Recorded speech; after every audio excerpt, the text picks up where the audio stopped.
Hello guys, ఈరోజు మా ఇంట్లో టిఫిన్ స్పెషల్ ఏంటో చూసేయండి. వేడి వేడి ఉప్మా అండి.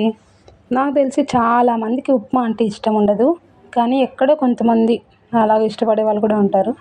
అలానే రోజు తినే అంత ఇష్టం కాదు, వారంలో ఒకసారి కంపల్సరీ ఉప్మా అయితే చేసుకుంటాం ఇంట్లో. చాలా బాగుంటుంది.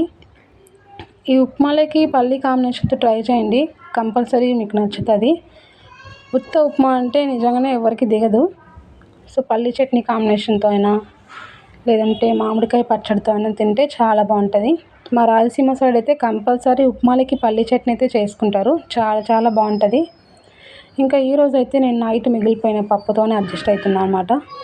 మా వారి ఇంట్లో ఉంటే కంపల్సరీ పల్లి చట్నీ అయితే చేసేదాన్ని, నా ఒక్కదాని కోసమే అని చెప్పేసి ఇంకా ఈరోజు టమాటా పప్పుతో అడ్జస్ట్ అవుతున్నా. బట్ చాలా బాగుంటుంది. కొంచెం క్యారెట్, కొంచెం బీన్స్ కూడా కట్ చేసుకొని వేసుకోండి ఉప్మాలకి. చాలా చాలా టేస్టీగా ఉంటుంది.